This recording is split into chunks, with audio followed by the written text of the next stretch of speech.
왕과 사는 남자 열풍이 계속되고 있고 지금 1200만을 넘어섰다고 하고 저는 참 반가운 현상입니다. 지난번에 한번 말씀드린 것처럼 저는 그 영화 참 재밌게 봤어요. 난리가 났잖아. 광천골 안쪽에 위치한 청룡포라고 들어보셨습니까? 해적의 유배지도 않는 말씀. 무서워. 저는 그 유해진 씨 연기 때문에 참 재밌게 봤는데 어떤 분들은 박지훈 씨의 그 이놈이 감히 왕족을 능멸하는가? 더 이상 나로 인해 내가 아끼고 눈매? 이 슬픈 눈? 뭐 이런 것 때문에 좋다고 그런 분들도 계세요. 뭐 당연한 일입니다. 어느 분은 아마 뭐 유지태 씨의 감당할 수 있겠느냐 뭐 이런 거를 기억할 수도 있죠. 감당할 수 있겠느냐? 오늘의 주제입니다. 자, 한명회는 어떤 사람일까요? 한마디로 모사꾼, 그렇죠? 권모술수의 대가, 부당한 권력자, 나쁜 사람, 국민 밉상, 조선 역사 최악의 빌런. 요즘 왕과 사는 남자 때문에 이런 타이틀까지 받았어요. 조선 역사 최악의 빌런. 한명회일까요? 저는 아니라고 생각하는데요. 왜냐하면 최악은 한 사람밖에 없는 거잖아요. 조선 역사 최악의 빌런 과연 누굴까요? 제가 생각하는 최악의 빌런은 적어도 한명회는 아니에요. 한명회가 연산군보다 최악이라고는 생각하지 않기 때문이죠. 자, 한명회는 어떤 사람인가? 우리가 알고 있는 수준에서 잠깐 훑어보면 이렇습니다. 개유정난의 주동자, 수양대군을 도와서 김종서를 죽이고 단종을 폐위하고 이런 일에 가장 앞장선 사람. 그리고 이건 물론 젊을 때의 일이겠죠. 나이 들어서는 노년으로 들어가면서 공신에 계속 책봉이 됩니다. 세조부터 성종 때까지 공신 책봉이 5번 있어요.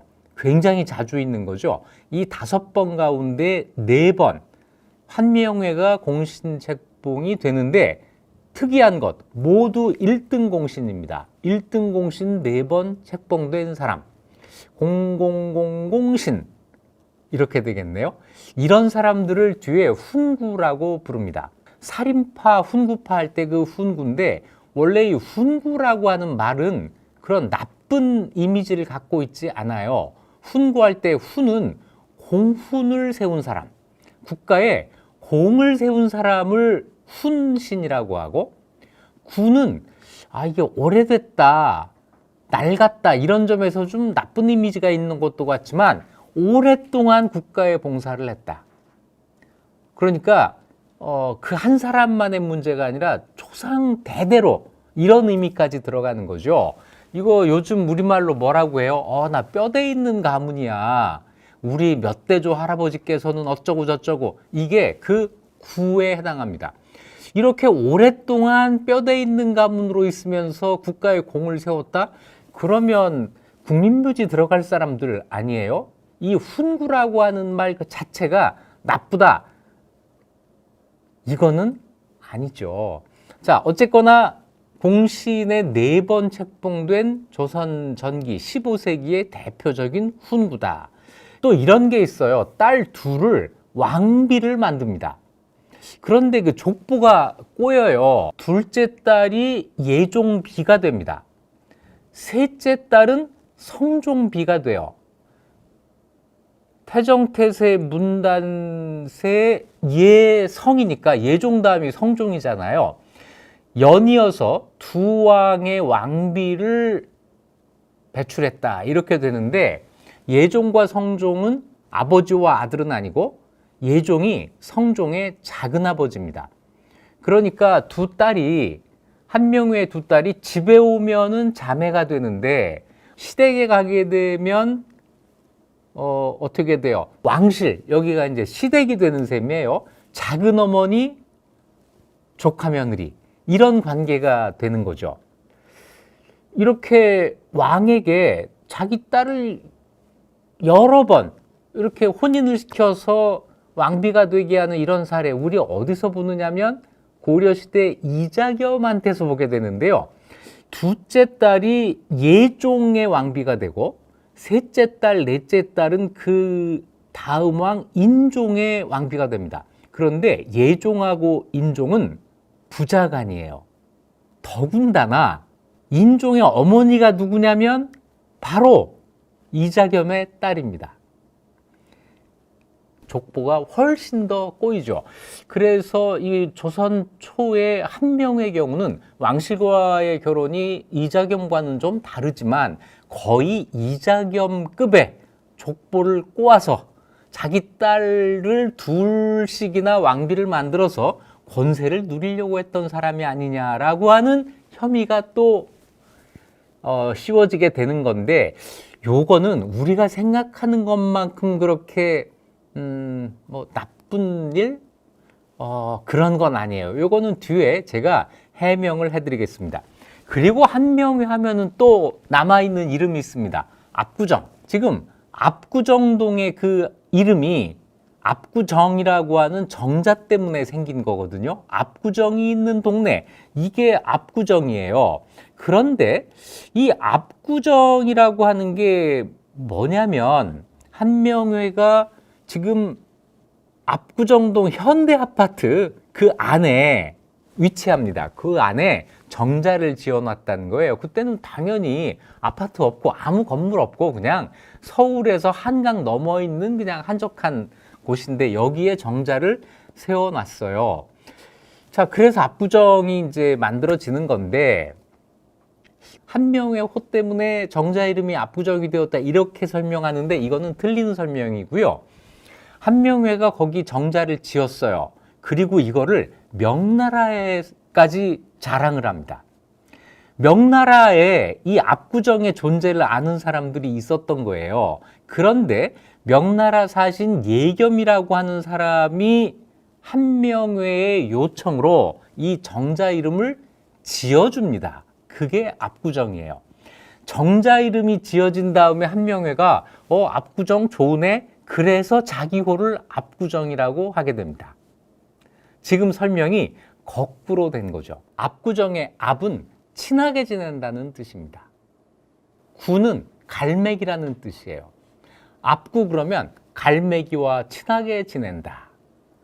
갈매기하고 사람이 어떻게 친하게 지내겠습니까? 이것은 자연과 친하게 지낸다. 이 세속의 어떤 근심, 걱정, 욕심, 분쟁, 갈등 이런 것으로부터 멀어진다라는 뜻을 담은 거예요. 거기 가서 그렇게 신선처럼 살아라. 한명회에게는 도저히 어울리지 않는 그런 이름인 거죠. TMI 하나. 조선 후기에 압구정을 그린 그림이 지금 남아 있습니다. 그 유명한 겸재 정선의 압구정도라고 하는 그림이 지금 남아 있어서 도시로 개발되기 전에 그 일대의 모습을 우리가 알 수 있습니다. 자, 한명회에 대해서 압구정 말고 또 뭘 아실까요? 끝이 좋지 않았다. 사람은 죽으면 끝인데 한명회는 죽은 다음이 좋지 않았어요. 연산군에 의해서 부관 잠시, 뭐냐면 관을 끄집어내서 그 안에 있는 시신을 다시 참하는, 이건 정말 뭐랄까 굉장한 어떤 그 분노 이런 게 막 섞여 있는 감정적인 형벌인데 한명회가 연산군에 의해서 그거를 당합니다. 이 정도 아닐까요? 요 정도를 출발점으로 해서 지금부터 한명회에 대해서 알아보도록 하겠습니다. 자, 제가 이제 어떤 사람에 대해서 조사를 한다 그러면 제일 먼저 하는 일이 뭐죠? 자료 조사입니다. 한명회에 대해서 하려면 어떤 자료를 보면 될까? 조선시대 사람들은 고려사에는 열전이 있지만 조선시대에는 기전체 역사책이 만들어지지 않기 때문에 열전이라는 게 없어요. 그 대신 열전 대신 사용할 수 있는 자료가 실록의 졸기라고 하는 겁니다. 실록은 유명한 사람이 세상을 떠나면 누가 죽었다, 암흑의 졸 그렇게 쓰고 그 다음에 그 사람은 어쩌고 저쩌고 그 사람에 대한 자료를 모아놓는 이런 그 방식으로 기록을 해나가는데 이 자료를 졸기라고 부릅니다. 한명에도 졸기가 있어요. 성종 18년 11월 14일 날 세상을 떠나고 실록의 그 기록 다음에 이어서 한명의 졸기가 있습니다.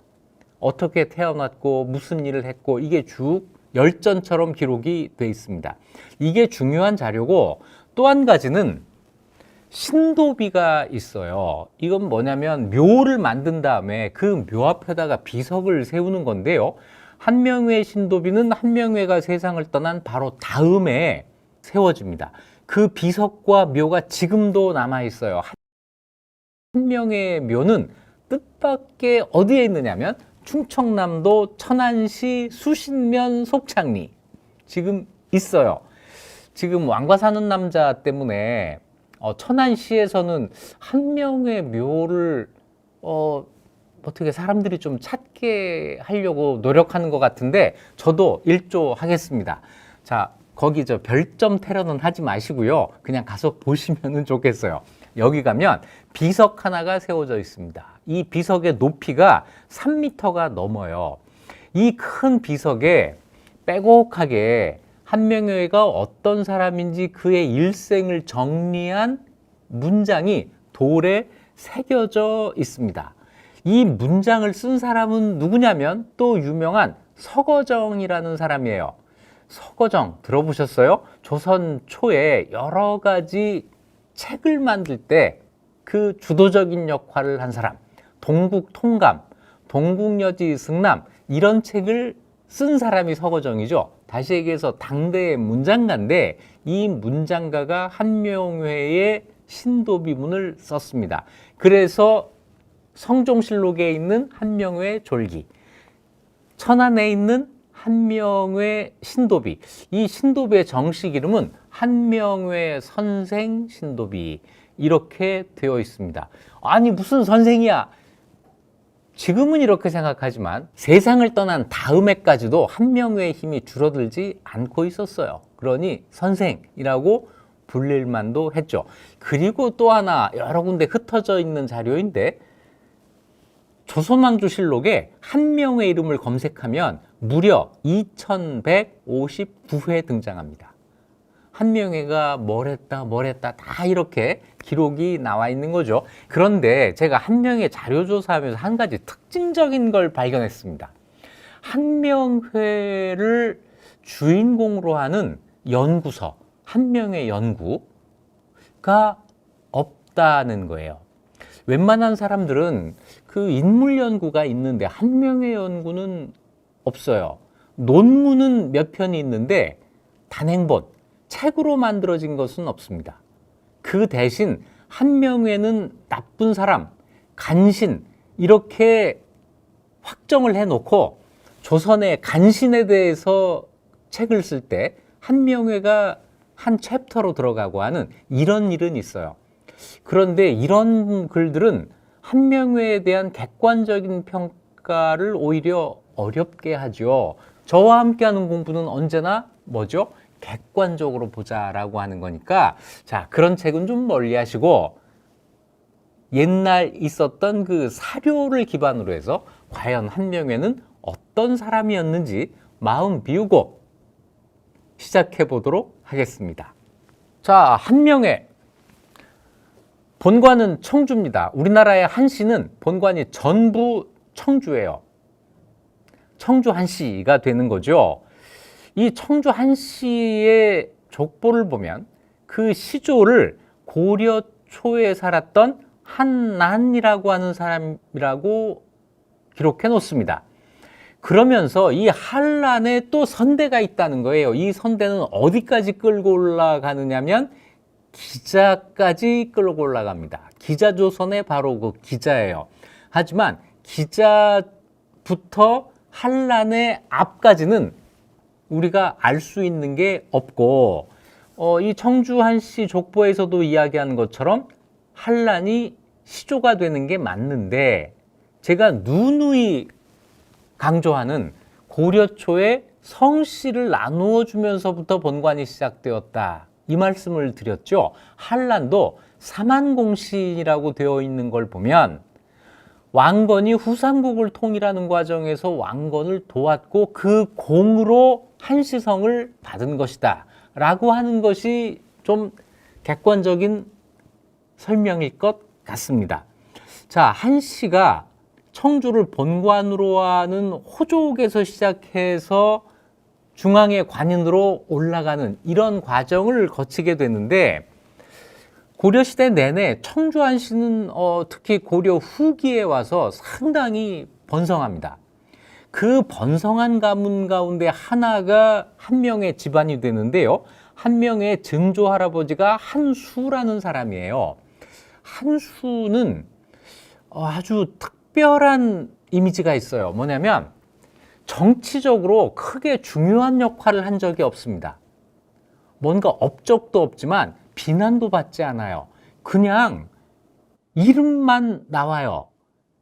어디에 주로 이름이 나오느냐면 제가 가장 많이 본 책 목은 이색의 목은집에 한수의 이름이 굉장히 많이 나옵니다.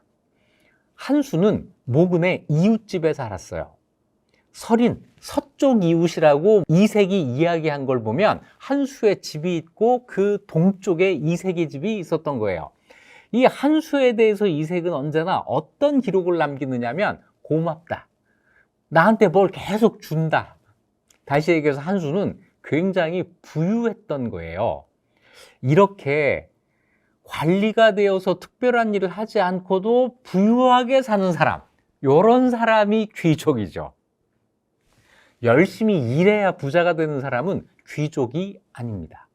한수는 이미 이때쯤 한수대가 되면은 이 집안은 귀족적인 기반을 가지고 있었다라고 볼 수 있어요. 그리고 한수의 아들이 4명이 있는데 그 가운데 한상경이라고 하는 아들이 조선 건국할 때 공신입니다. 물론 3등 공신이지만 개국 3등 공신이에요.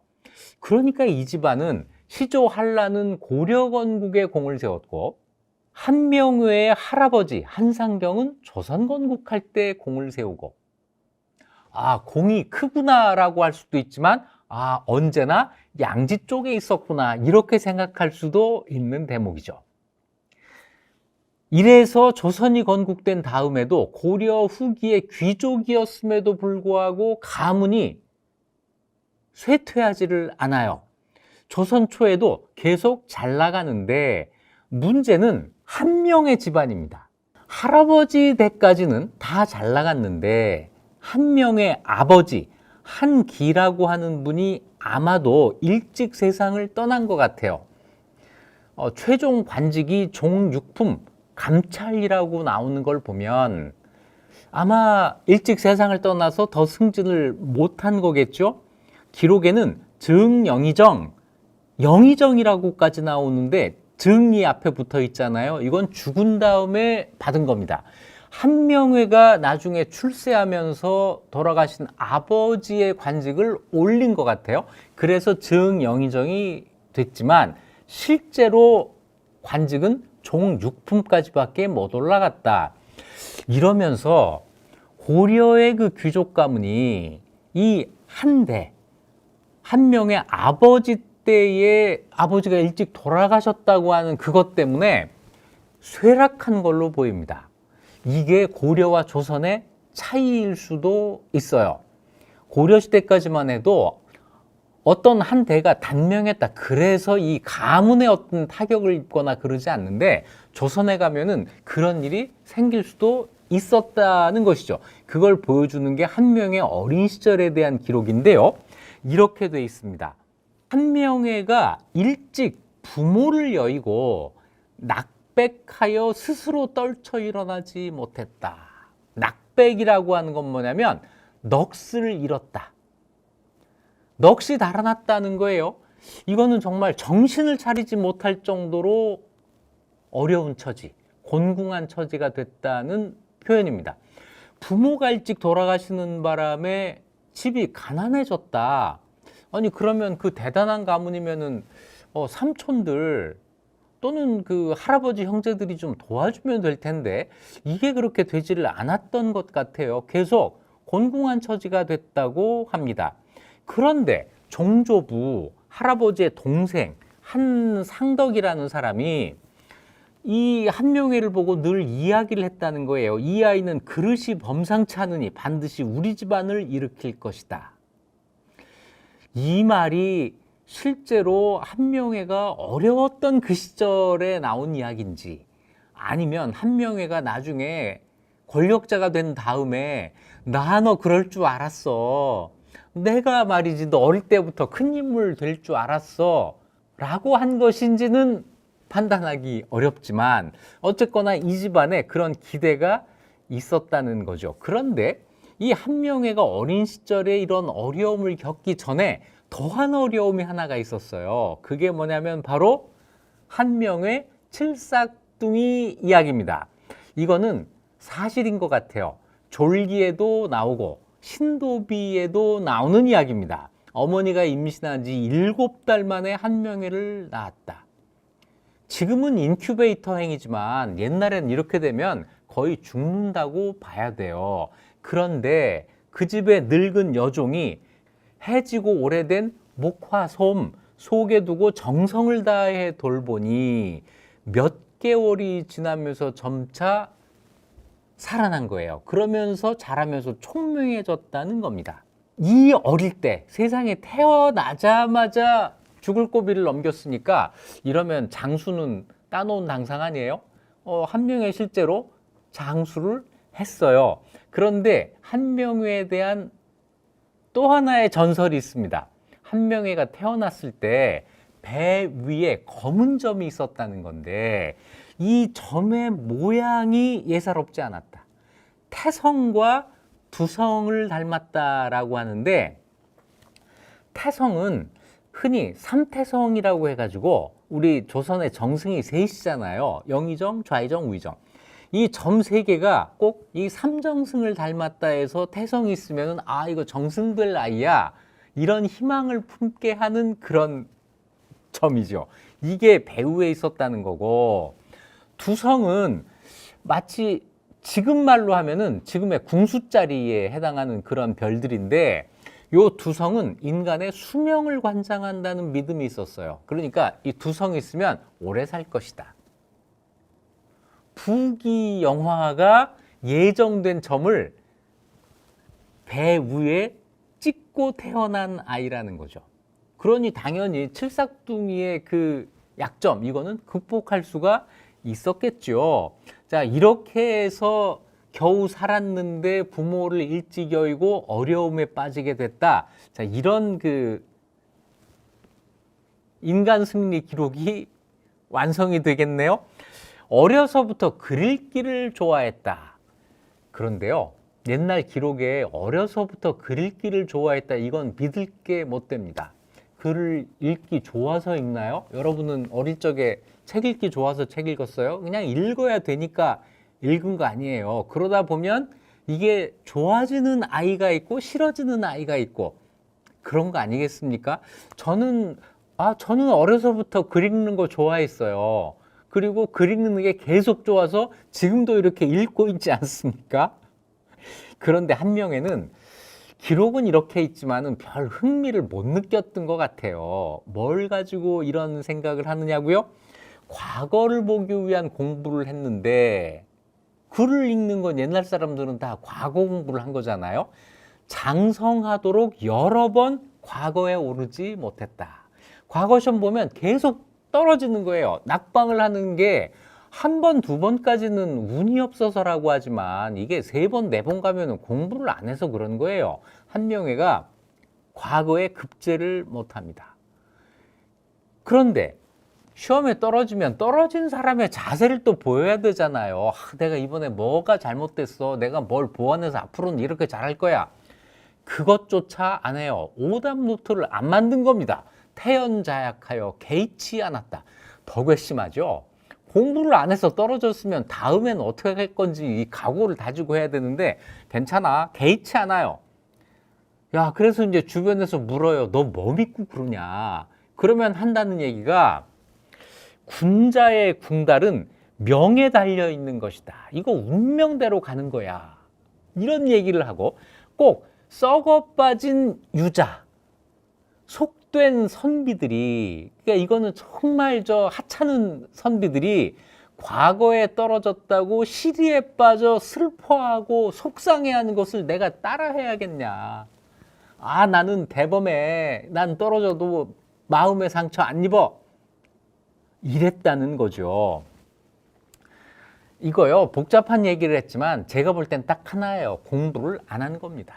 공부 안 하고 시험 떨어지고도 뭐 공부를 더 열심히 할 생각도 없고 이렇게 젊은 시절을 보낸 거죠.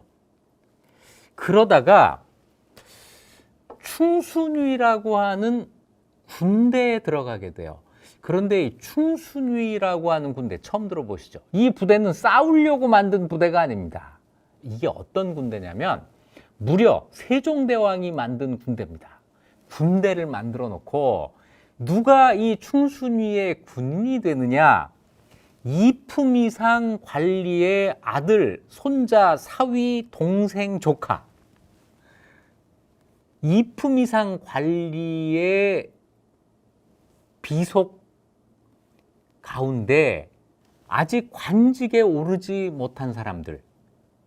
이품이상 관리면 집이 웬만큼 살거든요. 집이 웬만큼 살면 좋은 선생 다 되고 좋은 학교 보내서 웬만하면은 관직에 올라요. 그런데 그조차도 안 한 이런 사람들을 구제해 주기 위해서 군 부대를 하나 만들어 놓고 여기에서 몇 년 일하면 관직을 자동으로 주는. 아니, 세종대왕님 이거 정당한 거예요? 우리가 모르는 세종대왕의 모습이 분명히 있다니까요. 이런 특혜를 줬는데 어떤 길이었는지 한명회가 이 부대에 들어가요. 이 부대에 들어가면 여기서 이제 놀고 있으면 시간이 지나면 제대하고 관리가 되는 겁니다.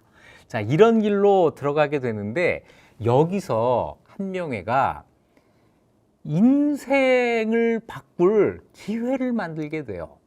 군대였잖아요. 이 군대 가면 누구를 만나게 되죠? 군인들을 만나게 되죠. 충순위에 들어온 그 군인들은 별 볼 일이 없었지만 충순위의 군인으로 다른 부대 군인들을 만나게 되면서 누구? 나중에 개유정난 때 무기 들고 나서는 그 군인들을 여기에서 만나게 되는 겁니다. 굉장한 기회를 여기서 만들게 된 거죠.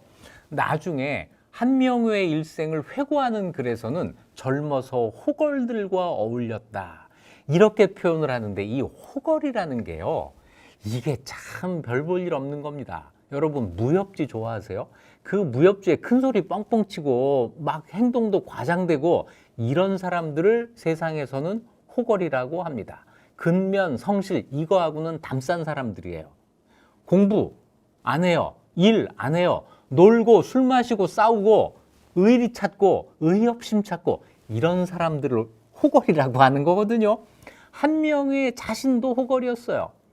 이런 사람들끼리 어울리면서 나중에 동원할 수 있는 무력을 여기에서 만들 수가 있었다는 거죠.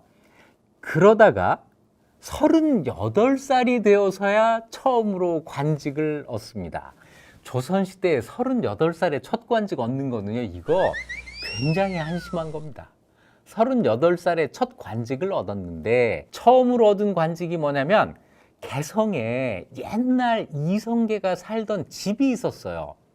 이성계가 개성에 집이 당연히 있었겠죠. 이 집을 한양천도하면서 팔지 않고 왕이 살던 옛집인데 이걸 어떻게 팔아요? 이거를 경덕궁이라는 이름을 붙여서 계속 관리를 했습니다.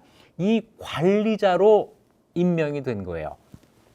종구품 궁직이 경덕궁직이라고 하는 관직을 얻어서 개성으로 가게 된 거예요. 궁직이 뭐예요? 거기 뭐 건물 관리인 뭐 이런 겁니다. 이런 관리로 파견이 됐는데 이 직자를 우리는 직이라고 펼쳐서 읽어요. 그래서 궁직 이렇게 써놓고 궁직이, 능직 해놓고 능직이, 궁직이, 능직이는 조선의 미관 말직의 대명사입니다. 이 미관 말직을 겨우 얻으면서 관리 생활을 시작했는데 그때 나이가 이미 38살이다. 이러면 아무 일 없었다면 장래가 뻔해요. 한 종국품부터 시작해서 38살에 이렇게 올라가면 글쎄요, 한 6품, 7품? 이 정도까지 올라가서 이제 정년퇴직하는, 기록이 전혀 남지 않게 되는 그냥 평범한 하급 관리의 인생을 살았을 사람인데, 이게 그렇지가 않게 된 거죠. 그러니 우리가 다 알게 된 거 아니겠어요? 계시가 있었습니다. 남다른 계시가 있었어요. 아마 개성에 경덕궁직으로 있을 때 여기저기 놀러 다닌 것 같은데, 영통사라고 하는 절이 있는데 여길 놀러 갔더니 거기 이제 한 노승이 다른 사람을 다 물리치고 한 명에만 딱 혼자 앞에 놓고 이런 말을 했다는 거예요. 자네의 두상에 광염이 있으니, 머리 위에 빛이 나고 있으니, 부처님 광배 같은 게 여기 있다는 거죠. 이는 귀징이다. 귀인이 될 징조다. 이렇게 얘기를 했다는 겁니다. 이 말을 들은 한명회가 당연히 믿었겠죠. 믿고 싶었을 거고 그걸 믿었을 겁니다. 그러면서 내가 곧 귀인이 될 거야 라고 생각을 하고 살았을 거예요. 이게 거짓이라 하더라도 누가 어린 날 나에게 이런 말을 하면은요, 이 말은 내 평생 힘이 됩니다. 과하지만 않으면요. 이 노승이 누군지는 모르겠는데 한명회로서는 아마 전생에 구해준 사람이 아니었을까 싶어요. 이런 그 계시가 있었고, 계시는 안 보이는 거지만 보이는 기회 하나가 있습니다. 이렇게 빌빌거리고 있을 때 귀인을 만나요. 이 귀인 누구냐면 평생을 같이 가는 동지 권람이라는 사람입니다. 권람. 한명회와 권람의 이 만남에 대해서 기록이 이렇게 돼 있어요. 둘이 의기투합하여 가산을 돌보지 않고 산과 물을 찾아 논일며. 요새는 이러면 쫓겨납니다. 그런데 둘이 집안 살림은 어쨌건 간에 둘이 그냥 놀러 다녔다는 거예요. 그러면서 명예와 이익에 담담하였다. 이게 말이 좋아서 명예와 이익에 담담한 거지, 이거 가장으로서 무책임한 거죠. 집은 내팽개치고 그냥 자기들끼리 놀러 다녔다는 거 아닙니까? 놀러 다니면서 한명회가 권람한테 늘 이런 말을 했다는 거예요. 이것도 뭔가 복선이 깔리는 겁니다. 문장과 도덕은 내가 그대만 못하나 사업을 경륜한 것은 내가 어찌 크게 뒤지겠는가. 공부는 네가 잘하지만 일은 내가 더 잘한다. 일은 내가 더 잘해. 이거예요. 그걸 요즘은 일감이라고도 표현하잖아요. 어떤 일이 이렇게 주어졌을 때 그 일의 끝을 딱 알아보는 사람이 있습니다. 이 일은 여기까지 하는 거고 이렇게 하면 되는 거고 이걸 아는 사람이 있어요. 저도 일 좀 해보니까 저한테 일감이 생기는 게 아니고 주변 사람 중에 누가 일을 잘하고 못하는지는 알겠더라고요. 한명회는 이렇게 일을 잘하는 사람이에요. 공부는 안 한 사람입니다. 네, 그래서 권람한테 일은 내가 잘해 이런 자랑을 했다는 건데, 여기서 권람에 대해서 조금 조사할 필요가 있습니다. 권람은요, 안동 권씨고 그 유명한 권근의 손자예요.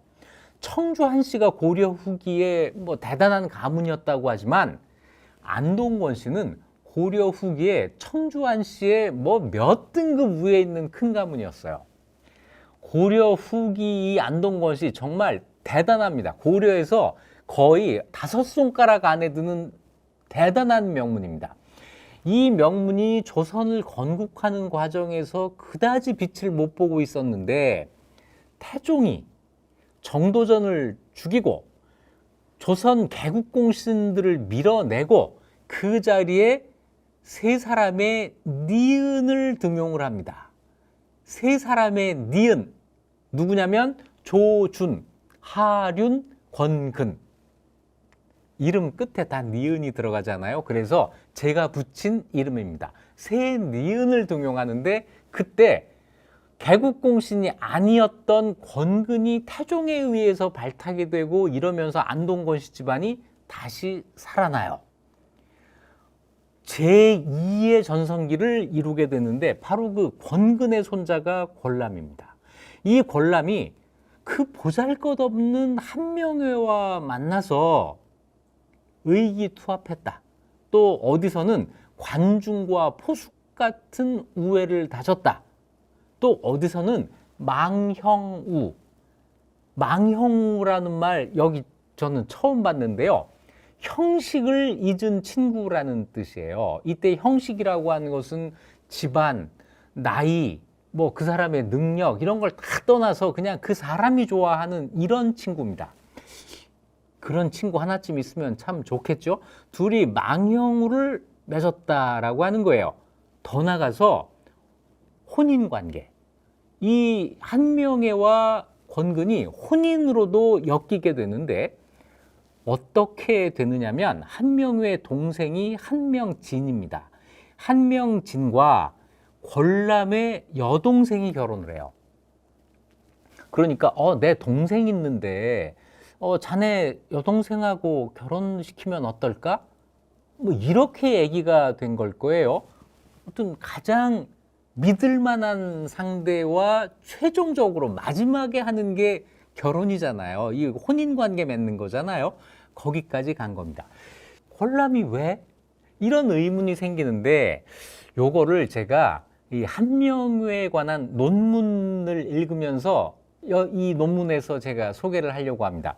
고려대학교 강재훈 교수의 조선 초기 훈척 한명회의 관직 생활과 그 특징이라고 하는 논문이 있는데 이 논문 참 재밌습니다. 이 논문에 따르면 권람의 어두운 젊은 시절에 대한 이야기가 나와요. 권람의 아버지가 권제라고 하는 사람인데 이 권제도 대단한 학자입니다. 장원으로 급제했고요. 세종 때 집현전에서 활동을 했고 용벼천가를 지을 때에도 참여한 사람이에요. 당대 학자인데 이 사람이 집에서는 나쁜 남편, 나쁜 아빠였던 거예요. 첩에 혹하여 처자를 박대했다. 부인과 자식들을 박대했어요. 그러니까 딸이 이 권람의 누이가 첩하고 다투는 일이 생겼는데 이때 권제가 이 첩의 편에 서서 딸을 걷어차서 죽음에 이르게 합니다. 첩의 눈이 멀어서 자기 딸을 죽인 거예요. 이때 권람도 어머니를 박대하는 아버지에게 눈물로 간했다고 하는데 눈물로 간하는 정도가 어떤 건지 모르겠습니다. 아버님 그러시면 안 됩니다 였을까요? 왜 그러세요? 그러지 마세요. 소리 언성을 높였을까요? 그러니까 권제가 아들을 매질하려고 했고 그러니까 권람이 가출을 합니다. 그리고 전국을 유람하게 되는데 이 시점에 권람의 그 불우한 가정 환경이 한명회와 딱 맞았던 것이 아닌가라고 하는 거죠. 그래서 권람과 한명회가 불우한 가정 환경을 공유하는 동지적 결합 이런 것을 한 것이 아닌가 해요. 이 권람도 나이 30이 넘도록 관직의 뜻이 없었다. 아마 이런 환경 속에서 권람도 공부에 전념하기는 어려웠을 겁니다. 그런데 권람은 한명회와 다른 점이 있었어요. 대대로 천재 집안 아닙니까? 권근도 천재, 권제도 천재, 할아버지도 장원급제, 아버지도 장원급제 이런 사람 아니에요. 늦게 공부를 시작했는데 문종이 즉위한 해의 과거를 봐서 합격을 해요. 최종 성적이 4등으로 나왔는데 문종이 그 성적표를 보고 이 친구를 1등으로 하지 해가지고 장원급제를 하게 됩니다. 그래서 3대 장원이라는 기록을 남기게 돼요. 자, 이 권람과의 만남, 이것이 한명회의 운명을 바꾸게 됩니다. 한명회와 권람이 이렇게 친분을 쌓은 요 상태에서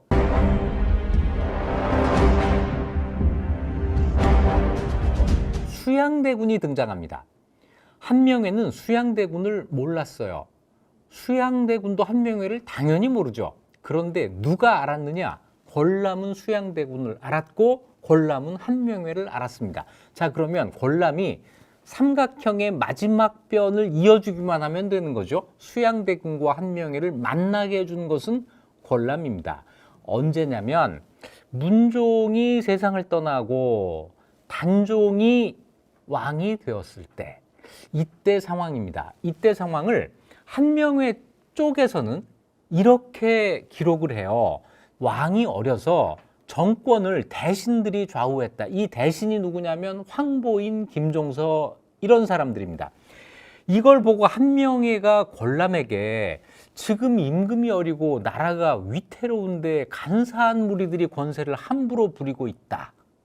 자, 이것은 다시 말씀드리지만 단종 즉위 후 상황에 대한 한명회 쪽의 평가예요. 그는 그렇게 생각했다. 그냥 이렇게 받아들이시면 되겠습니다. 또 안평대군이 다른 뜻을 품고 대신들과 친밀하게 결탁하여 사람들을 불러 모으니 위기가 닥쳐오고 있다.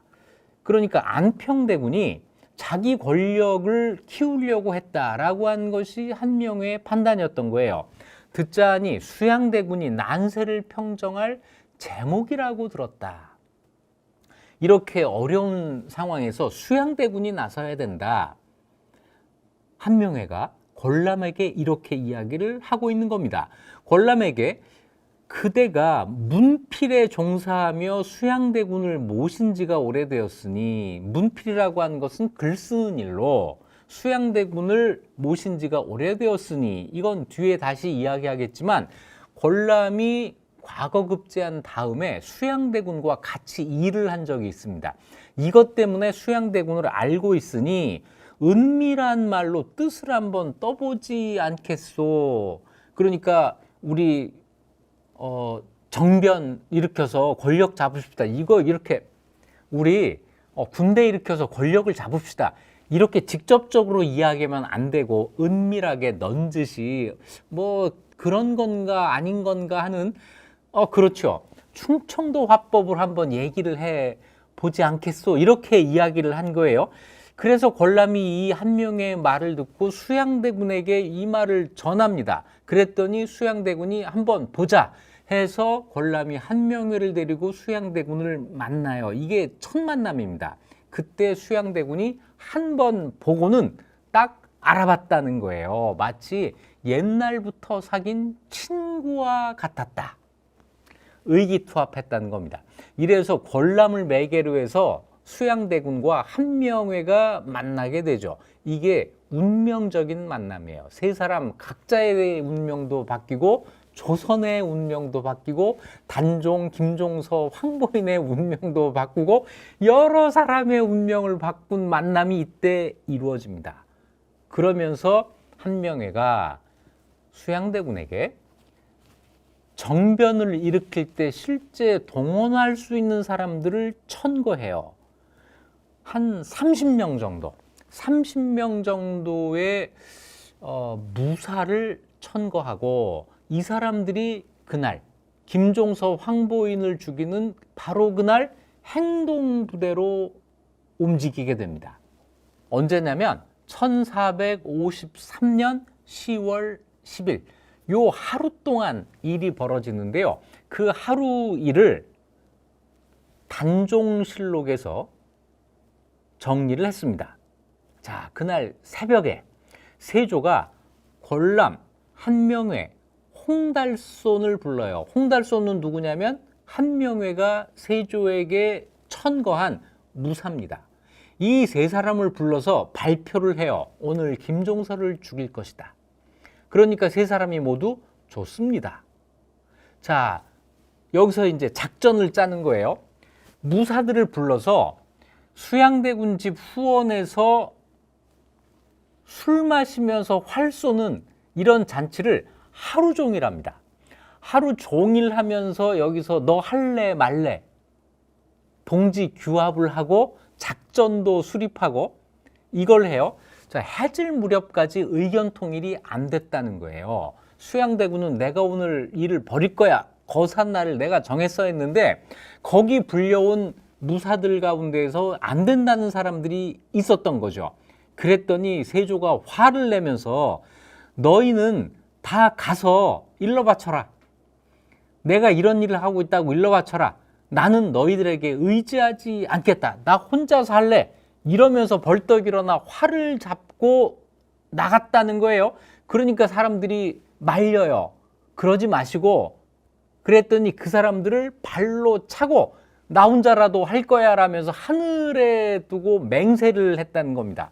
그때 이런 상황에서 짠 나타나는 사람이 늘 있죠. 누구겠습니까? 부인이 나타나서 수양대군에게 갑옷을 입혀주었다라는 겁니다. 태종이 왕자의 난 일으킬 때도 원경왕후가 갑옷을 입혀주었다.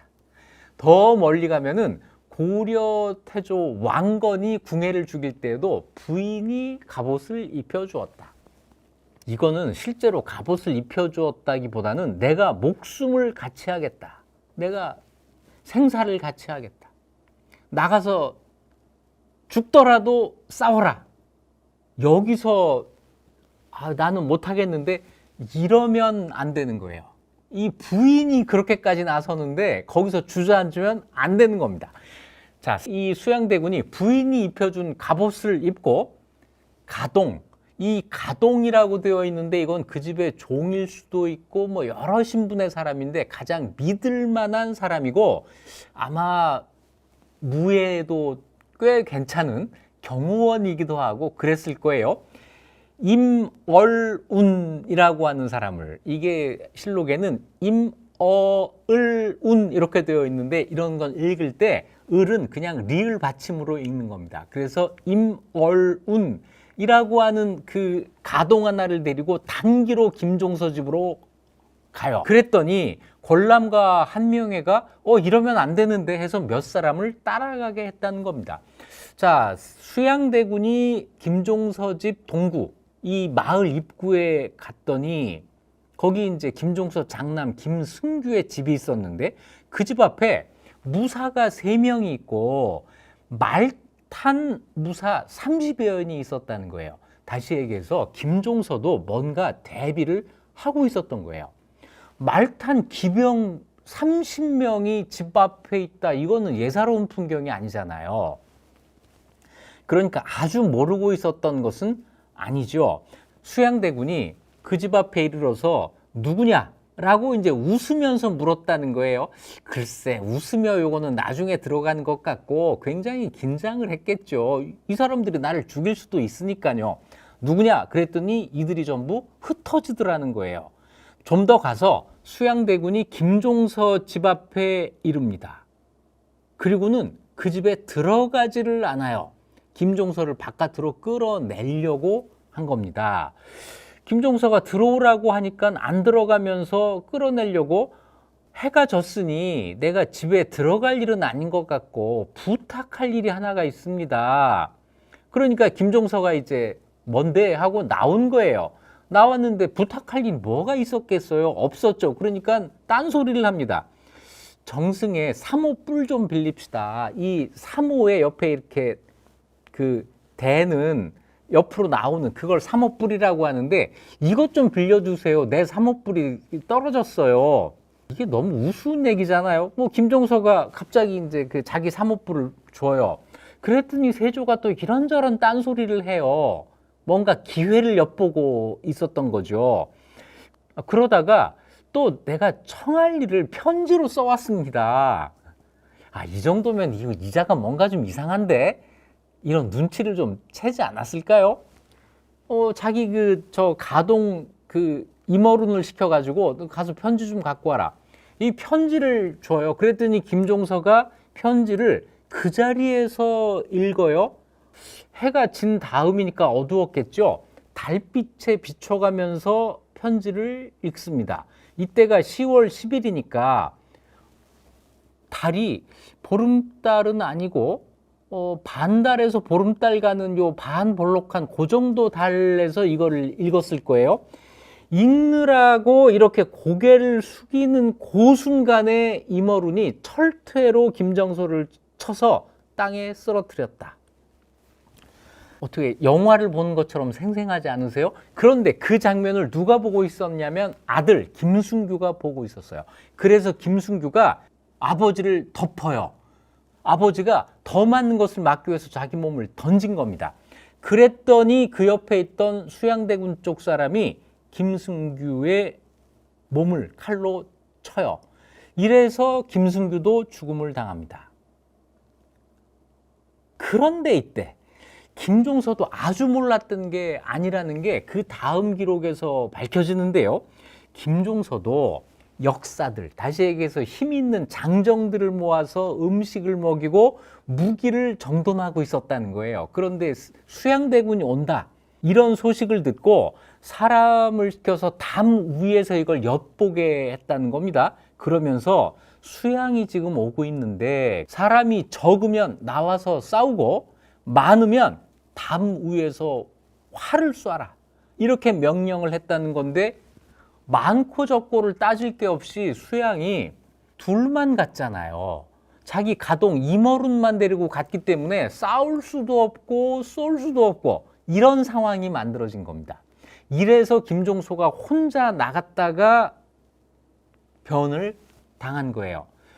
수에서 수양이 앞섰던 거죠. 누가 먼저 죽이느냐 하는 이런 싸움이었는데 여기에서 수양이 이겼던 거예요. 김종서를 죽인 다음에 순청으로 달려갑니다. 순청은 뭐냐면 밤에 이 술라를 도는 군인들이 있는, 지금으로 치면은 방범대 뭐 이런 걸 텐데, 이거는 굉장히 규모가 큰 순청이에요. 여기로 가서 홍달순에게 순졸들을 거느리고 나를 따라와라, 이래서 이 군인이죠. 이 군인들을 끌고 궁궐로 들어갑니다.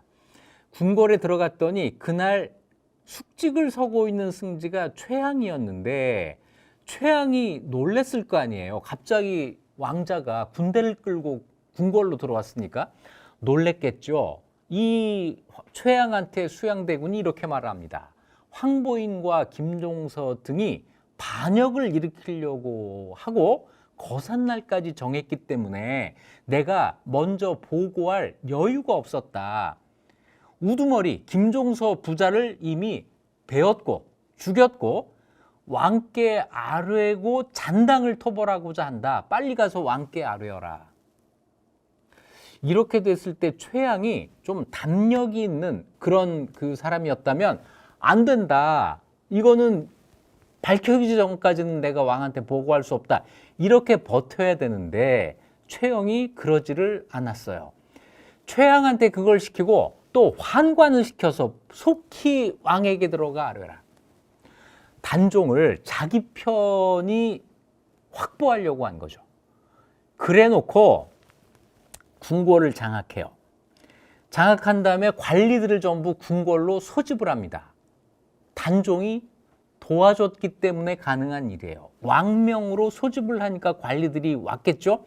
그런데 궁궐을 지키고 있는 군인들에게 이런 명령을 내립니다. 이 안이 좁으니 여러 재상이 들어오면 하인은 궁궐 바깥에 두고 혼자만 들어와라. 대응할 수 있는 여지를 없애버린 거예요. 자, 이래서 대신들이 어쩔 수 없이 홀몸으로 궁궐로 들어가게 되는데 여기에 살생부가 작동을 한 겁니다. 황보인이 들어가니까 철퇴로 때려 죽이고 누구는 칼로 베어 죽이고 다 정리를 한 거예요. 그러니까 왕명 듣고 궁궐 갔는데 누구는 죽고 누구는 맞아 죽고 누구는 베어 죽고 누구는 또 살려주고 살생부로 이거를 선별을 한 겁니다. 안평대군도 잡아서 이날 강화도로 압송을 해요. 자, 그런데 여기에 한 가지 놀라운 일이 있었습니다. 김종서가 안 죽었던 거예요. 아, 이거 정말 영화 같지 않아요? 영화도 이렇게 만들면 안 되는데 주인공은 총 많이 맞아도 안 죽더라고요. 김종서가 철퇴를 맞고도 안 죽었어요. 다시 깨어났습니다. 깨어난 김종서가 도성을 들어가려고 해요. 김종서 집이 도성 바깥, 서대문 바깥에 있었던 것 같아요. 김종서가 돈이문으로 가서 그걸 지키는 군인에게 이런 말을 합니다. 내가 밤에 상처를 입고 죽게 되었으니 빨리 의정부에 알려서 의원을 보내달라고 해라. 빨리 안평대군에게 변고가 있다는 것을 알리고 내금이 군대를 빨리 보내도록 하라. 그러니까 김종서는 칼을 맞고 쓰러져 있는 그 동안에 이렇게 빨리 사태가 진전되었을 거라고는 상상을 못한 거예요. 그래서 김종서가 달려가서 뭔가 수습하려고 했지만 너무 늦은 겁니다. 문을 지키고 있던 사람이 이미 수양의 명령을 듣고 문을 안 열어줘요. 김종서가 자기 상처를 싸매고 변복을 합니다. 여자의 복장을 하고 가마를 타고 돈이문, 서소문, 숭례문을 계속 돌면서 도성 안으로 들어오려고 하는데 이르는 곳마다 모두 들어가지 못하고 아, 이게 이미 장악됐구나 하는 걸 알고 아들 김승벽의 처가에 몸을 숨깁니다. 사돈집에 가서 숨은 거예요. 이튿날 아침에 그 다음 날이 밝은 겁니다. 10월 11일이에요. 수양대군이 여러 적이 다시 깨어날 것을 염려하여 내가 죽였는데 못 죽인 사람이 혹시 있을지도 몰라 해서 확인 사살을 한 거예요. 사람을 보내서 진짜로 죽었는지 확인하게 합니다. 김종서를 찾아내요. 김종서가 죽지 않았다는 걸 알고 찾아낸 겁니다. 그러니까 김종서가 내가 이제 붙잡히는구나 라고 생각해서 내가 어떻게 걸어가겠느냐, 초헌을 대령해라. 초헌이라고 하는 것은 외바퀴가 달린 가마입니다. 적어도 나를 잡아가려면 이 정도는 있어야지. 이렇게 버티는데 갑자기 끌어다 그 자리에서 목을 베어 김종서를 2번 죽인 겁니다. 그리고 김종서 부자와 황보인 등의 목을 저자에 내겁니다. 효수를 하게 된 거죠. 자, 이러면서 우리가 계유정난이라고 하는 정변이 성공을 한 겁니다. 어떻게 영화의 한 장면처럼 보셨어요? 10월 11일에 정난이 성공한 걸 확인해요. 그리고 그로부터 나흘 뒤에 정난공신 책봉을 합니다. 1등 공신의 첫 자리는 수양대군이 차지하고요. 권람, 한명회 같은 사람들이 전부 1등 공신이 됩니다. 1등 공신은 모두 12명, 신숙주, 그리고 환관, 전균 등 11명이 2등 공신. 3등 공신이 20명이었는데 이 3등 공신 20명 명단 중에 뜻밖의 인물이 들어가요. 성산문이 이때 계유정난, 정난공신 3등의 책봉이 됩니다. 자, 이 성산문의 공신책봉, 이걸 어떻게 봐야 할까? 지금도 많은 사람들이 성산문은 정변에 가담하지 않았으나 성산문으로 대표되는 집현전이 정변에 협력했음을 드러내기 위해서 의도적으로 공신에 책봉한 것이다 라고 이야기를 합니다. 저는 이런 해석에 반대합니다. 이것은 나중에 성산문이 했던 단종 복위운동 때문에 만들어진 그 굳은 이미지, 이걸 가지고 소급해서 해석을 하는 거예요. 이때 공신에 책봉됐다고 하는 것은 공신에 책봉될 만한 이유가 있었기 때문입니다. 집현전의 협력을 왜 세조가 굳이 드러내려고 했을까? 만일 그랬다 하더라도 왜 굳이 성산문일까? 이런 의문이 꼬리를 물고 이어지기 때문에 그렇습니다. 성산문도 뭔가 역할을 했을 것이다 라고 저는 보는데요. 성산문은 다 아시는 것처럼 세종대 집현전 학사였고 훈민정음 창제에도 공을 세웠던 아주 훌륭한 학자입니다. 그런데 이 성산문이 수양대군과 엮이는 일이 한 번 있어요. 그 일이 무엇이냐면 문종이 즉위한 다음에 병서, 이거 이제 군대 관련된 책입니다. 이 책을 간행하는 일을 누구에게 맡기느냐면 자기 동생 수양대군에게 맡겨요. 수양대군이 병서를 편찬하는 이 일을 하면서 함께 일했던 사람들, 이 사람들 중에 성산문이 있었던 거예요. 이러면서 수양대군과 개인적으로 친해졌다고 하는 건데, 성산문에 의지하고는 관계없이 수양대군이 이렇게 자기와 일을 같이 한 문신들을 자기 편으로 끌어들이기 위해서 많은 노력을 했거든요. 이러면서 성산문과 수양대군의 관계 하나가 만들어집니다. 그런데 성산문은 또 안평대군하고도 가까웠어요. 이게 박팽년, 성산문 같이 나중에 이 단종 복위운동을 하는 집현전 학사들이 안평대군과도 가깝거든요. 서로 사이가 좋지 않은 수양대군과도 가깝고 안평대군과도 가깝고 이런 상태가 돼 있는 거죠. 그런데 결정적으로 성산문이 계유정난에서 수양대군 편을 들었다고 하는 근거가 될 만한 자료가 있습니다. 이게 뭐냐면 10월 17일이니까 계유정난이 성공한 지 6일 뒤에, 정난공신 책봉 이틀 뒤에 우사관으로 있던 성산문이 상소를 한 게 하나가 있습니다. 내용이 무엇이냐면 안평대군에게 무기를 보낸 이경유를 처벌하소서라고 하는 이야기입니다. 이경유라고 하는 사람이 안평대군에게 법을 어기고 무기를 보냈다는 거예요. 이 사람 처벌해야 된다. 그 당시 안평대군과 수양대군이 사실상 싸우고 있었으니까 안평대군에게 무기를 제공한 것은 안평대군 편을 들었던 거죠. 이 사람을 처벌하라고 이야기한 것은 수양대군 편에 있었다는 걸 의미하죠. 단종이 이 문제에 대해서는 더 묻지 말라, 이경유 처벌 안 한다, 이렇게 이야기를 했더니 성산문이 한 번 더 주장을 합니다. 전하의 뜻을 모르는 바는 아니나 그것은 한때의 개인적인 사사로운 은혜이고 안평대군을 보호하려고 하는 그 뜻을 모르는 게 아니지만 그것은 안평대군에게 사사로운 은혜를 베풀려고 하는 것이고 신이 지금 아뢰는 것은 국가의 대의입니다. 수양대군이 이 정난을 일으킨 것은 국가의 큰 뜻입니다. 어찌 작은 은혜를 가지고 대의를 폐할 수가 있겠습니까? 정난공신 3등에 책봉된 이후 성산문은 분명히 수양대군을 위한 역할을 한 거예요. 저는 뒤에 만들어진 이미지로 그 앞에 있었던 일을 평가하는 것은 잘못이라고 언제나 생각합니다.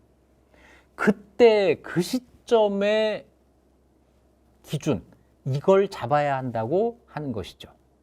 자, 이래서 계유정난으로 단종이 왕위는 유지했지만 허수아비 왕이 되어 실권은 전부 수양대군 권람 한명회에게로 넘어가게 됩니다. 이러고 있던 중에 계유정난이 성공한 다음에 단종이 왕위에서 쫓겨난 건 아니에요. 왕위는 그대로 유지했지만 실권이 수양대군에게 넘어갔다라고 하는 것이죠. 이 상황에서 단종을 복위하려는 노력들, 이 세조의 권력을 빼앗으려는 노력이 여러 군데에서 일어납니다. 이징욱의 반란도 그 가운데 하나였고 또 한 가지 반란은 저주였어요. 사실 수양대군이 권력을 장악한 상태에서 이 수양대군을 쫓아낸다고 하는 게 군사력 가지고는 불가능한 일이죠. 단종이 좀 더 적극적으로 움직여야 할 텐데 그럴 만한 상황도 아니었을 거예요. 그러니까 어쩔 수 없이 수양대군 잘못되라고 저주하는 일을 벌이게 되는데 어디에서 이런 일이 일어났을까요? 궁궐 안에서. 남자들보다는 여성들이 이 일을 벌이게 되는데 가장 대표적으로 누구냐면 혜빈 양씨. 이 사람 누군가 하면 세종의 후궁입니다. 그러니까 단종에게는 할머니뻘이 되는 사람이고 어린 시절부터 단종을 키웠던 사람이에요. 자, 이 혜빈 양 씨가 궁궐 안에서 수양대군 저주를 시작해요. 여기에 상궁 박 씨가 가담을 하는데 이런 일에 세종대왕의 6번째 적장자 금성대군이 연루가 됩니다. 이러면서 궁궐 안에서 수양대군을 몰아내려는 반역을 도모했다는 이런 이야기가 터져나오게 되고 이러면서 혜빈 양 씨, 상궁 박 씨도 처벌되고 금성대군이 상령, 지금 철원으로 유배를 가는 일이 생깁니다. 요 사건은요, 한 사람 한 사람의 역할을 가지고 설명하면 이렇게 되는 거지만 좀 더 멀리서 바라보면 단종과 수양대군의 이 싸움이 왕실 내부에서의 다툼이잖아요. 왕실의 구성원들이 누구 편을 드느냐, 나는 단종 편, 나는 수양대군 편, 이렇게 갈라졌겠죠. 이 갈라진 것이 수양대군의 우위로 확정되어 나가는 순간이었다라고 정리할 수가 있습니다. 왕실 내부의 반수양대군파를 제거하는 사건이 일어나는데 이 사건이 결국 어디로까지 이어지냐면 단종을 폐위하는, 형식으로는 단종이 수양대군에게 왕위를 양보하는, 그래서 양위하는 거 형식을 거치지만 실제로는 단종을 쫓아낸 거예요. 폐위를 시켜서 상왕이라고 하는 칭호를 부여하는 이런 사건으로 이어지게 됩니다. 이것이 1455년의 일인데요. 그때 금성대군을 제거해야 된다.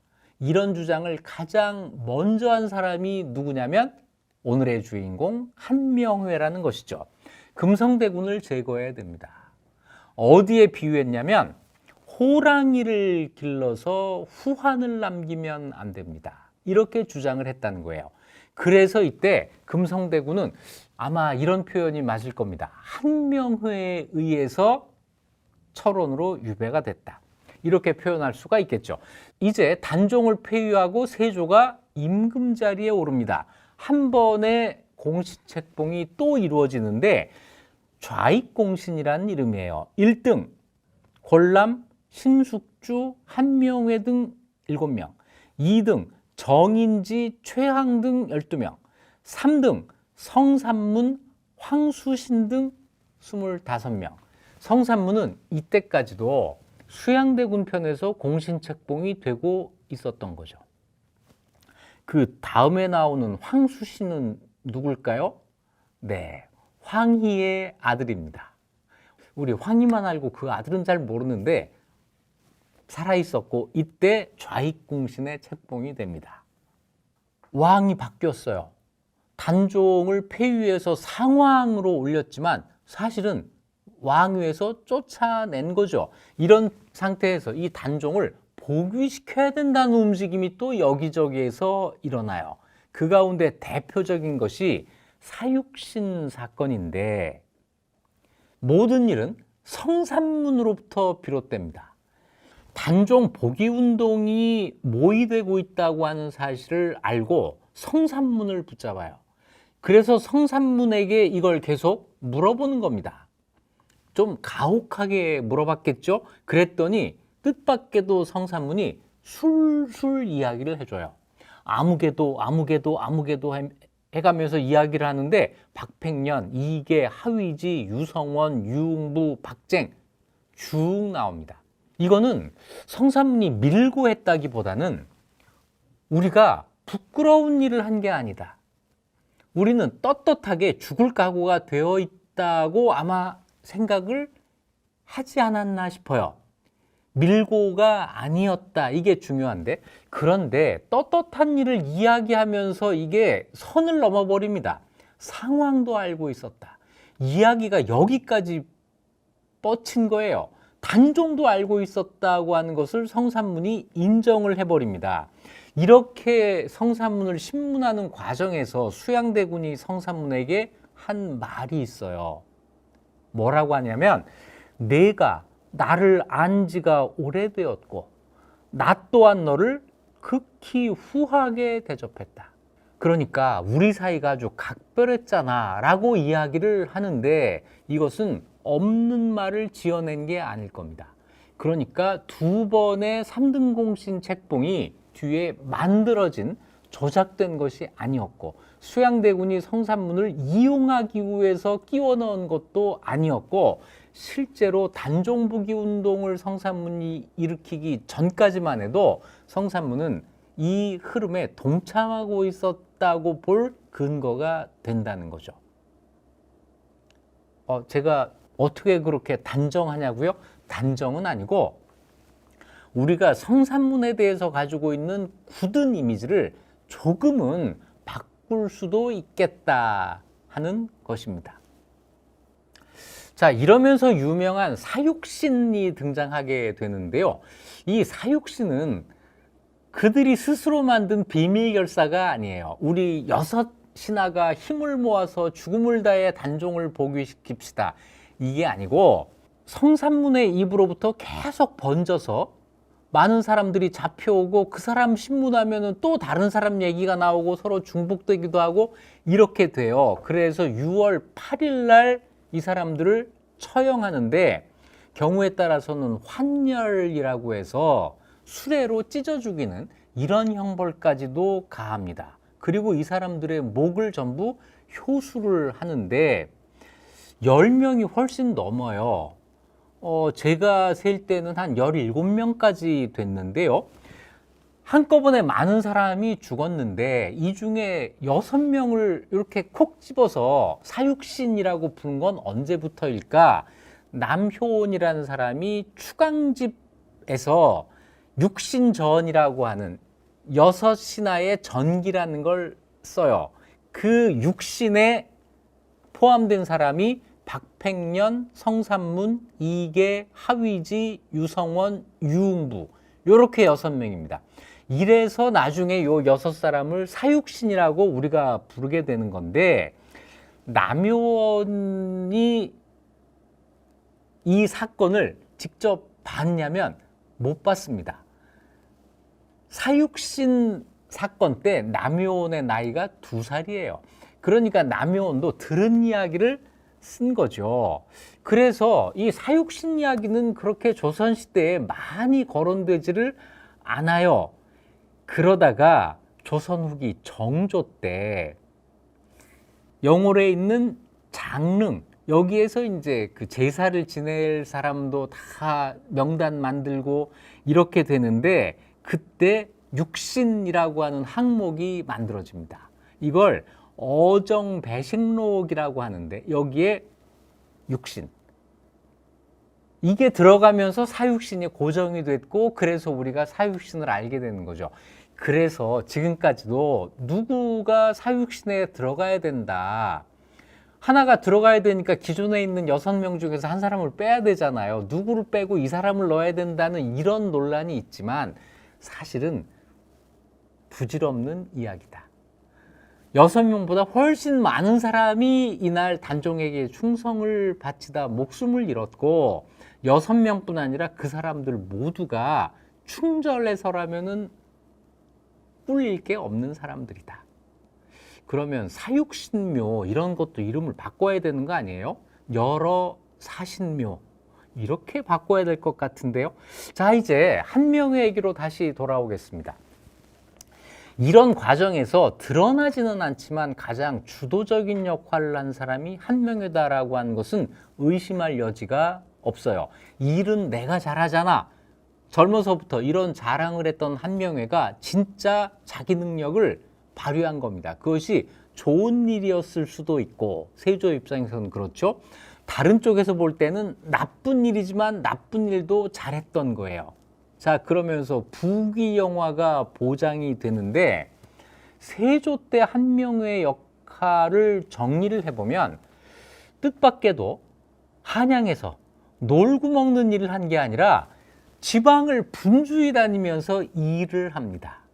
세조 때 한명회의 모습은 딱 한마디로 북방관계 전문가예요. 북방, 국경지역. 함경도 평안도 지역에 오랫동안 나가 있으면서 그 지역의 일을 해결하는 이런 역할을 합니다.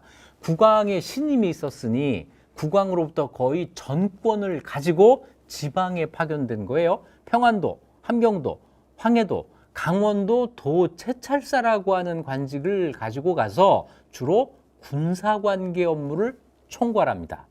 특히 세조 6년 이후로는 한양으로 돌아오지 못하고 계속 변방에 머물러요. 이때 여기에서 중요한 문제가 된 것이 여진족과의 관계입니다. 그 국경지대 여진족들이 평온하지가 않았거든요. 이 사람들을 달래기도 하고 협박하기도 하고 이러면서 조선을 침략하지 못하도록 하는 일을 한 게 이때 한명회의 역할이에요. 그리고 간간히 들어와서 하는 일은 뭐냐면 명나라 사신으로 가서 외교적으로 어려운 문제를 해결하고 오는 일, 이거를 하게 되는데 세조 8년에 뭐 그런 결과가 서로 영향을 준 거겠죠. 영의정의 신숙주, 좌의정의 권람, 우의정의 한명회, 삼두 체제가 완성이 됩니다. 나이를 보면은요, 한명회가 1415년생, 권람이 1416년생, 신숙주가 1417년생, 한 살 차이에 세 사람이 의기투합한 거예요.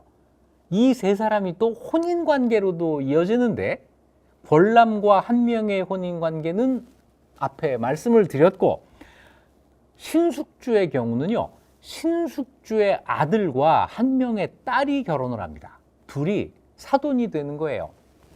정치적 동지에서 이제는 혼맥으로 이어지는 관계까지 만든 거죠. 이러면서 우리가 뒤에 보는 훈구라고 하는 세력이 태동, 이때부터 만들어지기 시작합니다. 그리고 왕실과도 혼인을 하게 되는데 세조 6년에 딸을 왕세자빈, 그러니까 왕비가 아니고 아직 왕세자빈으로 드려요. 그런데 다음 해에 이 딸이 아들을 낳고 바로 세상을 떠납니다. 이 아들이 예종의 장남인 인성대군인데 별일이 없었으면 아마 왕위를 계승했을 텐데 이 외손자가 3살 때 죽습니다. 예종 비가 될 뻔한 딸도 일찍 세상을 떠났고 그 딸이 낳은 아들 대군도 일찍 세상을 떠났고, 그래서 한명회는 이쪽으로는 외척으로서의 가문의 영광을 보는데 실패합니다. 그리고 몇 년 뒤에 세조 13년에 세조의 손자예요. 세조의 첫째 아들 의경세자의 둘째 아들과 결혼을 시키는데 이 사람이 잘산군 나중에 성종이 되는 사람입니다. 그래서 두 딸을 왕실과 결혼시킨다고 하는 이런 이야기가 완성이 되는데요. 여기서 한명회를 위한 변명을 해보자면 예종의 첫째 혼인, 그러니까 세조의 첫아들과 결혼시킨 것은 뒤에 내가 영화를 볼 수 있겠어라고 기대할 만하지만 두 번째 이 결혼은 그런 보장이 전혀 안 돼 있는 거예요. 이 혼인을 할 때까지만 해도 성종, 잘산군이 왕이 될 거라고 하는 생각은 누구도 안 할 때입니다. 세조에게 맏아들이 있었어요. 일찍 죽습니다. 둘째 아들이 왕이 되어 예종입니다. 예종에게 아들이 있었는데 일찍 죽었어요. 한명의 외손자죠. 그러면 누가 그 다음 후계자가 될까? 일찍 죽은 세조의 맏아들의 맏아들 월산대군이 다음 왕이 될 확률이 높죠. 잘산군은 왕이 될 가능성이 거의 없는 사람이에요. 여기에 딸을 시집 보냈다고 하는 거는 글쎄요, 한명회가 정말 천기를 알아서 이 아이가 잘산군이 왕이 될 거야 이걸 알았다면 모를까. 평범한 사람의 생각으로는 내 딸이 나중에 왕비가 될 거야 이럴 기대는 하지 않았을 것이다. 이 점에서 이자겸과 다르다. 확실하게 제가 변명을 하고 넘어가겠습니다.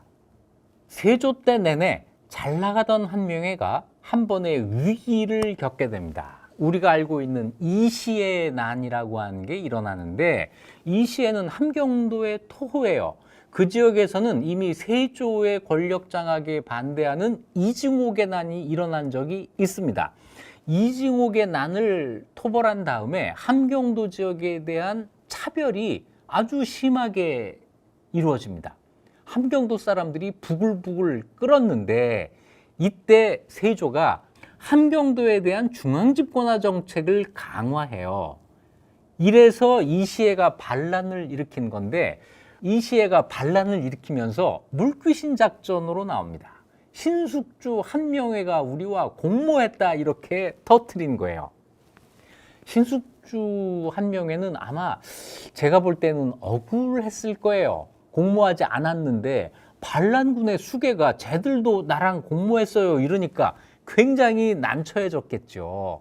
신숙주는 의금부의 투옥이 되고 한명회는 가택연금 상태가 됩니다. 아, 한 사람, 권람은 어디 갔냐고요? 권람은 이전에 이미 세상을 떠났어요. 반란이 진압된 다음에 혐의가 없다는 것이 밝혀졌는데도 세조가 한명회를 용서하지 않습니다. 이때쯤 되면 세조가 한명회를 의심하고 있었던 거예요. 왕명을 무시하고 있다. 너 좀 컸다 이거지. 이런 생각을 하고 있었던 거죠. 그래서 한명회를 고의로 왕따시키는 이런 분위기에서 이시의 반란 진압공에 대한 공신책봉을 하게 됩니다. 요거 적개공신이라고 부르는데요. 구성이 재밌어요. 1등 공신에 구성군 준 왕족입니다. 이 준이라는 사람이 등장하고 그 다음에 누가 여기 나오느냐면 남이장군이 나와요. 이 구성군은 누구냐면 세종의 네 번째 적자 이명대군의 둘째 아들, 이렇게 되는 사람인데, 이 사람이 무과에 급제합니다. 무과에 급제한 게 26살 때 일이거든요. 그리고는 곧바로 이시의 난을 평정하는데 투입돼요. 총사령관으로 투입됩니다. 이시의 난을 평정한 다음에 28살의 나이에 무려 영의정의 관직을 받습니다. 이건 누가 보더라도 이상한 인명이죠. 왕족이 과거에 합격해서 관리가 되고 영의정이 된다고? 이것도 이상한데 나이가 불과 28살인 거예요. 세조가 뭔가 기존에 있던 그 공신 세력을 밀어내고 새로운 세력을 만들려고 했다고 하는 이런 냄새가 폴폴 나고 있는 거죠. 남이는 또 어떤 사람이냐면 할머니가 태종과 원경왕후 사이에서 태어난 공주입니다. 다시 얘기해서 세종의 친누이예요. 이런 집안에서 태어났는데 무공을 또 거둔 거예요. 그 무공이 뭐냐면 이시의 난 평정입니다. 그때 나이가 27살이에요. 구성군 준과 남이가 동갑이었던 거죠. 28살짜리 새로운 권력자들이 지금 등장을 한 겁니다. 그리고 적개공신의 또 하나 보이지 않는 특징, 신숙주 한명회가 당연히 제외되어 있다는 거예요. 이 시점까지 놓고 보면 이제 세조가 신숙주 한명회 같은 사람 밀어내고 구성군 준, 남이 이런 사람들로 새로운 권력을 만들려고 했다. 다시 얘기해서 한명회가 이제 밀려나가게 됐구나, 이렇게 생각하게 되는데, 이런 시점에 세조가 세상을 떠나고 그 아들 예종이 왕이 됩니다. 예종은 즉위하자마자 신숙주와 한명회를 복위시켜요. 그리고 얼마 뒤에 모함의 대가 유자광이 등장합니다. 유자광이 남이가 영모를 꾀하고 있다고 모함을 해요. 별일도 아니었습니다. 남이가 밤에 하늘에서 유성이 떨어지는 걸 가지고 한마디 한 걸 가지고 이거 왕을 바꾸자는 얘기네, 뭐 이렇게 막 해석을 한 건데, 이건 너무 얼토당토하나서 설명할 필요가 없을 정도예요. 그런데 이걸 가지고 엮어서 남이를 무려 능지처사, 찍혀서 죽입니다. 그리고는 남이의 이 역모를 분수했다. 이걸 막은데 공을 세웠다고 해가지고 또 한 번의 공신책봉을 해요. 이때 공신이라고 합니다. 한명회 당연히 이때 1등 공신이 돼요. 한명회가 세조의 죽음, 예종의 즉위와 더불어 다시 살아났다라고 하는 것이죠. 한명회 세상이 다시 온 거죠. 그런데 더 큰 세상이 열립니다. 예종이 왕이 된 지 14개월 만에 세상을 떠나고 그 다음 왕을 누굴 해야 되지? 예종한테 아들이 있었어요. 그런데 너무 어렸습니다. 4살밖에 안 됐어요. 4살은 너무 어리잖아? 그렇다면 예종의 형, 일찍 죽어서 예종이 왕이 되게 했던 그 형의 아들들에게서 찾아보게 되는데 그 형의 맏아들이 월산대군 15살이었고 둘째가 잘산군 13살이었어요. 사람들이 쑥떡쑥떡 모의를 한 겁니다. 누가 좋을까? 그 형보다는 동생이 똑똑해. 세상에 더 똑똑해서 왕 되는 법이 어디 있습니까? 15, 13살에 똑똑하면 얼마나 똑똑하겠어요? 그런데 여기서 둘째, 잘산군을 선택을 해서 왕위에 올립니다. 이 사람이 성종이에요. 성종이 13살 때 이래서 왕이 되는데 성종이 왕이 되는데 공을 세운 사람이 누굴까요? 맞아요. 한명회일 겁니다. 한명회는 이 성종의 장인이잖아요. 자기 사위를 왕을 만드는데 성공합니다. 더 큰 세상이 열린 거죠. 여기엔 한명회 혼자 할 수 있는 일이 아니에요. 누군가가 반드시 도와줬어야 되는데 그게 누구였냐면 정의왕후, 세조의 왕비가 이 한명회의 일을 도와줍니다. 한명회와 정의왕후가 함께 성종을 왕으로 만들고 수렴청정을 하면서 국왕을 보호하게 돼요. 이러면서 좌리공신이라고 하는 또 한 번의 책봉을 하게 됩니다.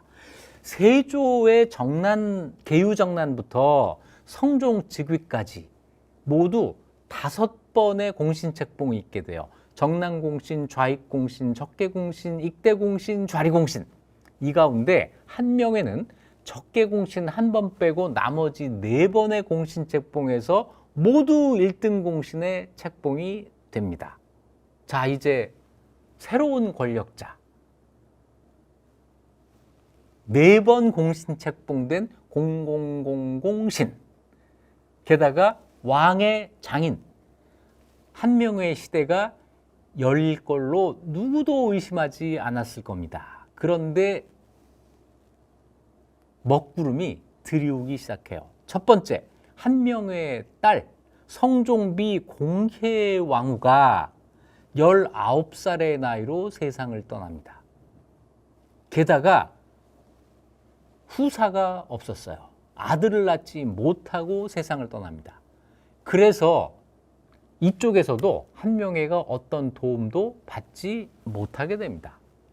오히려 성종이 성장하면서 이 장인 한명회에 대해서 일종의 염증 같은 걸 느꼈던 것 같아요.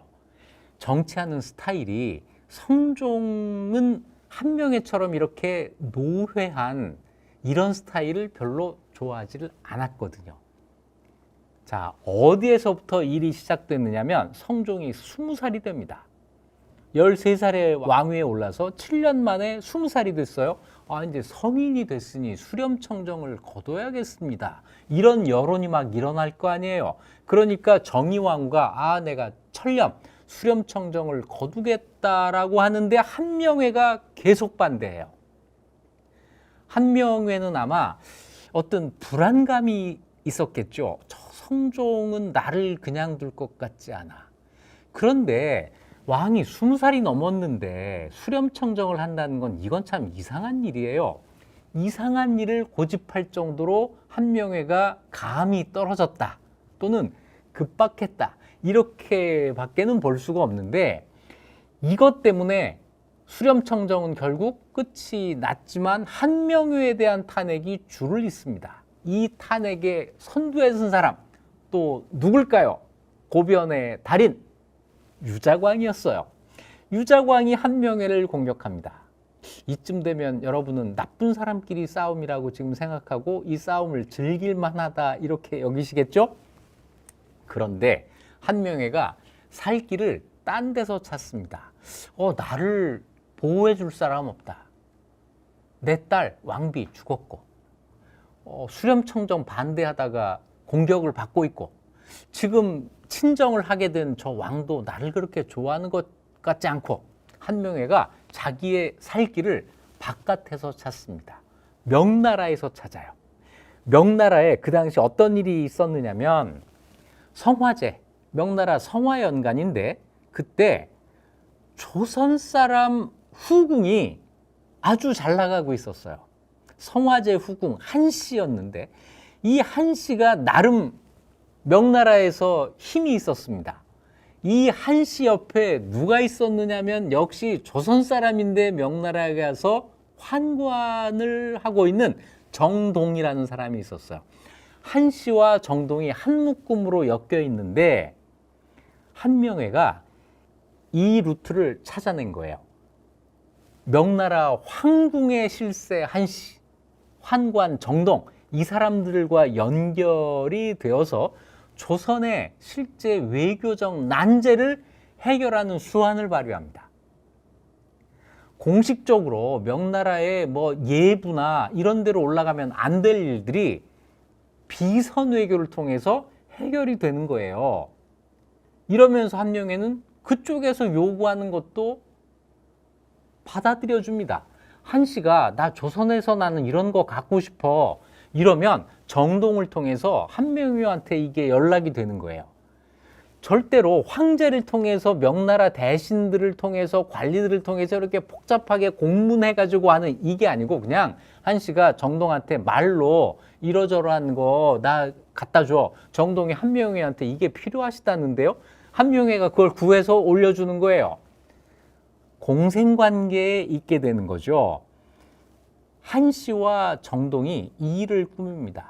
조선에서 한명회의 힘이 커질수록 자기들이 편해지잖아요.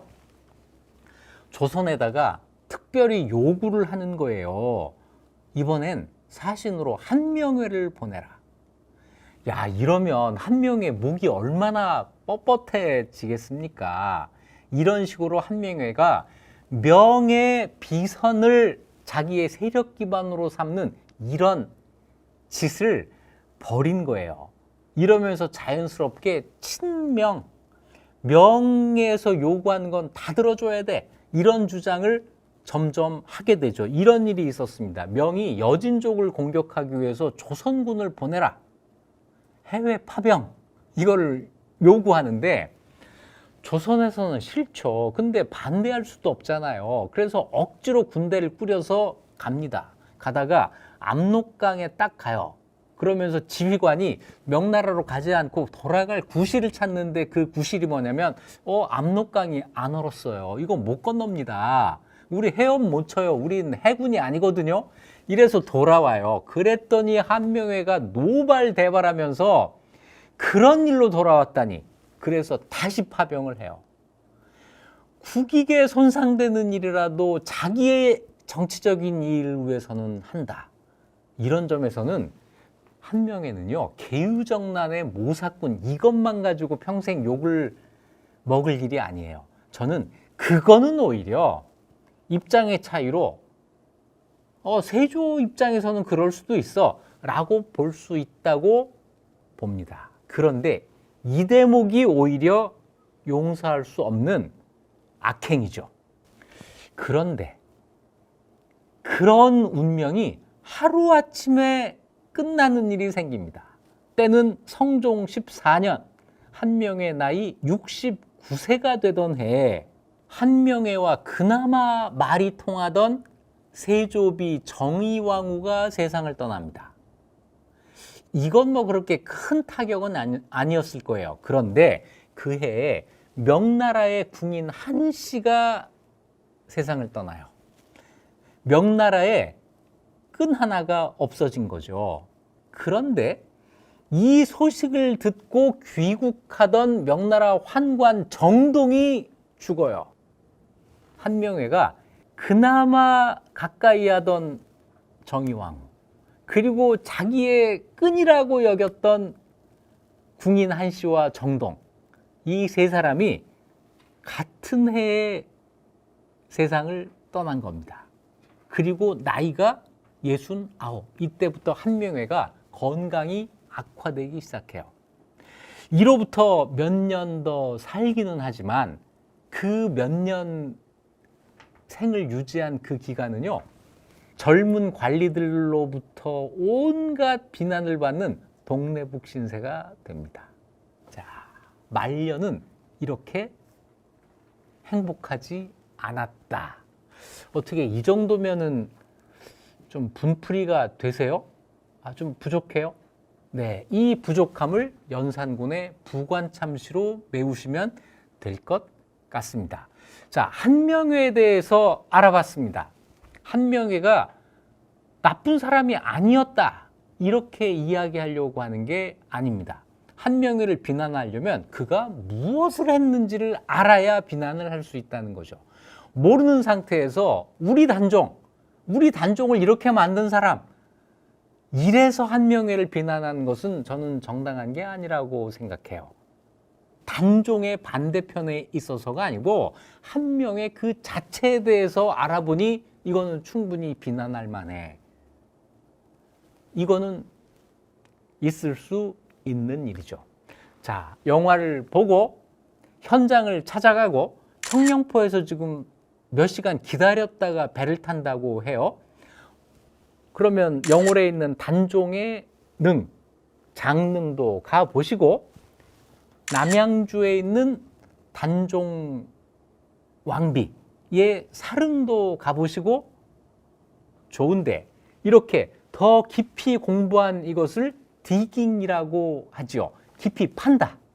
그런데 깊이 파는 것을 너무 좁게 깊게만 파지 마시고 넓게 깊게, 깊이보다는 넓이에 신경을 쓰면서 폭넓게 관심을 갖는 것이 필요하다라는 이 말씀을 꼭 드리고 싶습니다. 지금까지 한명회에 대해서 변명 아닌 연구를 해봤습니다. 지금까지 이익 주는 역사 이익주였습니다.